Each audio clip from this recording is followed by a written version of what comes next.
won 2 of the 4 restrictor plate races in 2015, the Daytona 500 and the fall race at Talladega. Now we have a string here that has gone on for 13 years. That's how long it's been since we had a repeat pole sitter in the Daytona 500. 13 different drivers in 13 years. Well, I was going to say, how about car numbers? Can you consider car numbers being a repeat? That 24 car was on the pole last year. I really think it's going to be very difficult to beat Dale Earnhardt Jr. in that 88 team for this pole today. But I do think that right here, Joey Logano, I don't think he's going to win the pole or be in the front row. I do think he's going to be a big factor in the Daytona 500 next week. Logano's Shell Petrol Ford made it into the final round by 1/1000th of a second. Yeah, well, he was the last car on the racetrack when qualifying ended in the first round. First car on the racetrack this time. That could be an advantage. I mean, everything's nice and hot in that race car right now. The engine's cool and all the other components are nice and hot. Might help him a little bit. Yeah, I think it comes down to, did they get the water temperature cool enough? And it's nice to have all those other things nice and warm, but it's not, you definitely want to have enough time to cool down all the water in the engine. Logano is one of 3 Fords in the final round. There are 4 Toyotas and 5 Chevrolets among the cars that will earn a front row position, and that's all that's set today. The rest of qualifying determines the lineup for the Thursday Can-Am duel at Daytona that you will see live on Fox Sports 1 Thursday. Here he comes. I'm just really anxious to see some lap times here. Here we go. Let's see what we got. This final run. Yippee! Sometimes we see him pick up. 46-33. 46-28 to a 46-33 in round 1. So that's a half of a tenth pickup. See what happens. And you really don't know at this point. I mean, that obviously is a good lap. How will everybody else respond? Well, and as a team, that's what you're looking for. You want to at least back it up or go a little bit faster than what you did in round 1. You've done your job. Once you roll through inspection and that car goes out there, even in round 1, you've done just about all that you can do. And so what you're looking for in round 2 is to at least back that up. You don't want to see your car slow down. Yeah, I think you just, in your mind, you run that lap that you just did, you run it over again and think, is there anything I can do as a driver? Can I get out on the racetrack record? Can I get through the gears better? Can I run a little bit different line to try to pick up a little bit of speed? And even though these cars practiced yesterday, they practiced similar type things of what we're seeing now. These are under the actual conditions. So that first round was a nice little practice session for every one of these drivers to go through the motions of getting up to speed, getting off pit road, going up through the gears, hitting their marks, hitting their RPM to get the maximum amount of speed out of the cars. And remember something, Jeff, yesterday, the second time out, the cars were always faster. I mean, they would go in and work on them and come back and always faster. Yeah, I've always seen that happen, and then you start to question how legit are those times because of some of those things. And there's a lot of other cars on the track. Kurt Busch in the Haas Automation Monster Energy Chevrolet, a 3-time Daytona 500 runner-up, and that's the most by an active driver who has not yet won a Daytona 500. I don't think I've seen anybody follow that yellow line as tight as what we just saw Kurt Busch did. He's very detailed in his driving. He definitely did everything he could as a driver, and now we're going to see where he ends up. Now he picks up 6 100ths to Logano's 4, 46-27. Well, it's better than the last guy that went out. Yeah. We just have so many good cars left to go, and I really do believe each one of these cars is going to pick up a little bit. Yeah, I just feel like the yellow line is your best friend. If you're looking for protection or you want to keep getting past on the inside, just ride that yellow line. And it's the shortest way around the racetrack for qualifying. I'll throw one other little thing in there. You definitely want to play the wind. So when you have a headwind going into turn 1, as you turn into turn 1, you're going to have a little bit of a headwind because it's coming from the back straightaway. And so you might want to keep it a little lower there. As you get up to turn 4, now that wind almost becomes a tailwind, and you want to use that to your advantage to get as much of that tailwind to give you a nice shot and straight run off of 4 and give you a little bit more momentum if possible. Now, Carl Edwards of the Aris Daytona is a former pole sitter for the 500. She's spewing. You see the red line there, that's first and second. Those are the 2 positions that we will decide today. And Edwards is fastest. He picks up 2.5 hundredths to a 46-23. So not as much pickup as some of the other cars and drivers that went before this, but still better than the two that have gone. And again, we're going in inverse order of the top dozen, slowest to fastest in round one for this final round. Denny Hamlin has 23 career poles. His best start in the 500 is 4th.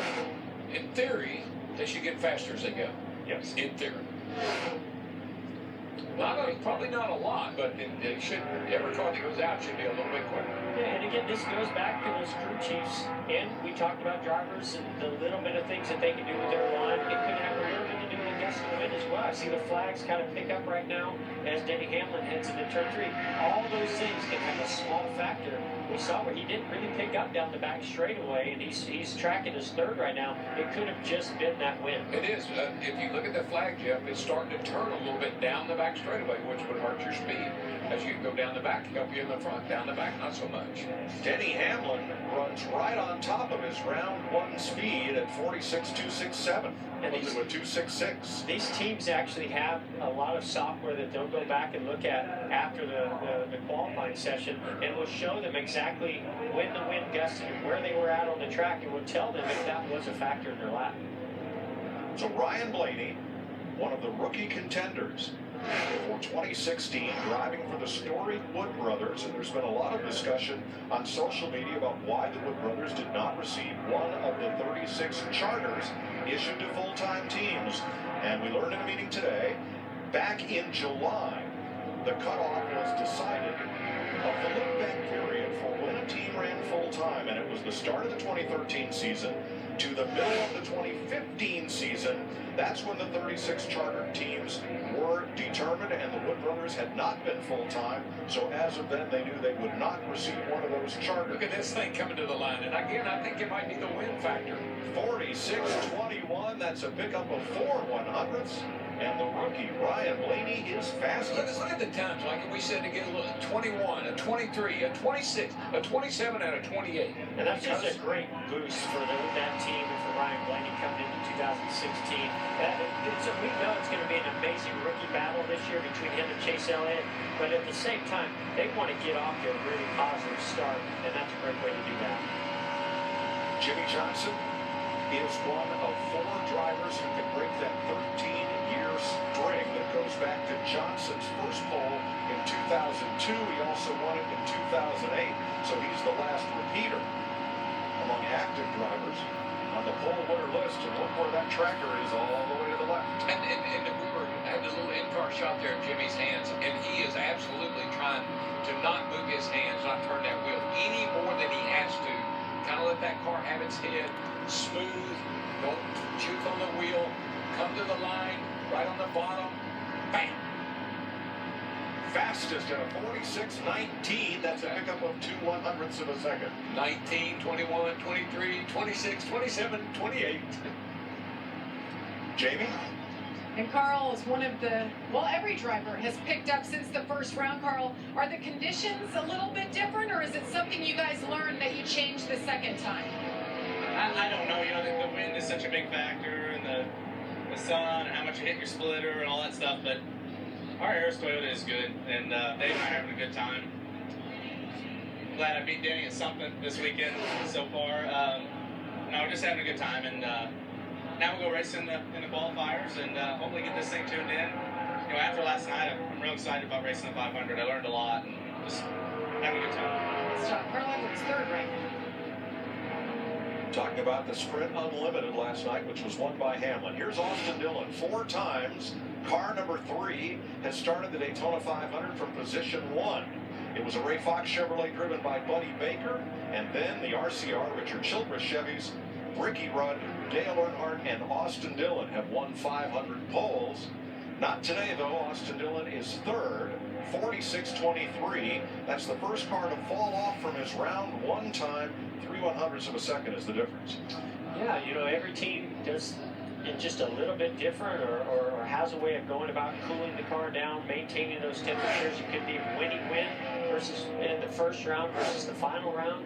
so many factors. It could be the wind, a lot of things. And as I mentioned earlier, as the afternoon goes on, that wind seems to kick up a little bit higher more and get some gusts. And we're seeing little bursts of gusts as some of these cars go down the backstretch, and that will definitely affect their time. What I'm seeing, Jeff, is it was a crosswind, and now it truly is a headwind down the back straightaway. I think we'll see that on our tracker.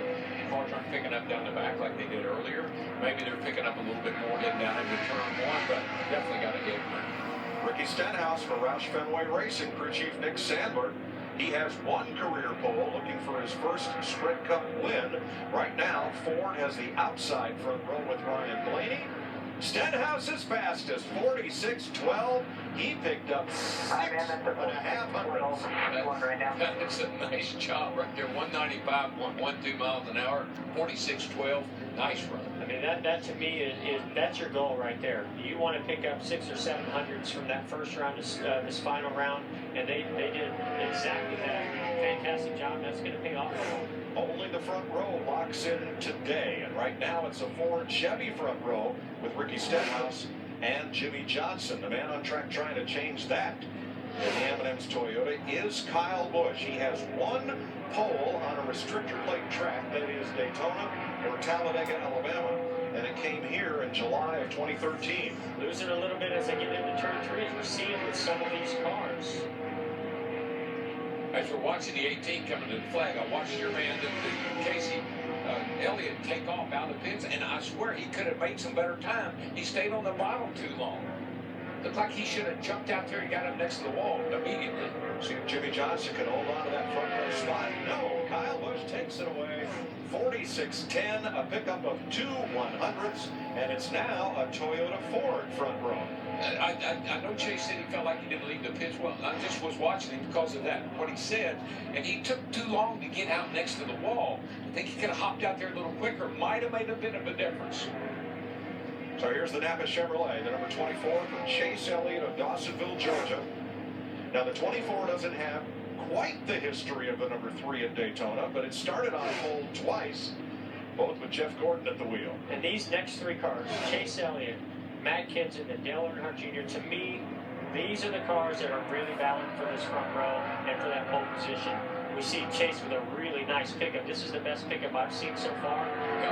Maybe that wide lane doesn't mean as much as we think it does. I watched him. I thought, I think he could have helped him a little bit there, but if he'd have done that, that's what everybody else I didn't even think he ran as high in 3 and 4 as I thought maybe he could have. Wow, this Let's is pick it up. Yeah, it's looking And the good. Sprint Cup rookie, the 2014 Xfinity Series champion and runner-up last year, goes to the top, 45.84. Wow, that's the fastest lap yet. Good lap, buddy. Oh my gosh. See where it shakes up. Was a nice pickup there. Nice pickup. I'd say That was nearly. 84, so. That's Alan Gustafson talking to Chase, his crew chief. That was almost 0.2 of a second faster. Okay, I figured it out. Everybody else was doing it wrong. you got to give a lot of credit to Alan and all the guys at Hendrick Motorsports in that 2014. They really know how to qualify here for Daytona. But we're not done. The 2 fastest round 1 drivers have yet to go. Right now, it's a Chevy Toyota front row. Chase Elliott and Kyle Busch. As Busch's teammate, Cambridge, Wisconsin's Matt Kenseth, And he's takes close. the track. He's extremely close. That was a huge pickup. We didn't think anybody was going to pick up that much. But here's Matt Kenseth right there. He's breathing down his neck, but I don't think he's going to get there. Kenseth has If he can push, a little push off of 4 here. Yeah. He lost a little bit. second for Kenseth. Bumps his teammate off the front row, 45.91. And that is not quite a 1/10 of a second faster than his first run, but both of these 2 drivers at the top have really picked up from round 1. So, Chevy Toyota on the front row, Elliott and Kenseth, and Dale Earnhardt Jr., who has one restrictor plate pole here. It was the 2011 Daytona 500. He's out to change all that. Looks like down a little bit. Looks like it's going to be, well, he's not there yet, but, he said it's going to be a Hendrick front row, and we'll see if he's right or not. I think he's pretty Pretty good. There's something dragging out there. It sounded like something was dragging through the corner. Yeah, we saw that in the first round. Damn color It seems like ID. they really get the back of that car. Maybe they have their skirts a little bit lower. They definitely want it to scrape. Maybe they're going a little faster than they anticipated too. We'll probably hear it down here in 3 and 4 as well. But right now, it looks like Matt Kenton is going to be the upset to Hendrick Motorsports' front row. Yeah, he's not gaining on it. Just never quite got there. Checkered flag. Third for Earnhardt, 45.99. He is 2 100 slower than the first round. Another And for rookie wins the 2016, pole. the youngest driver ever to start on the pole for the Daytona 500 is Chase Elliott. Piece of cake. He becomes the 6th Sunoco Rookie of the Year contender in history to win the pole for the Great American Race.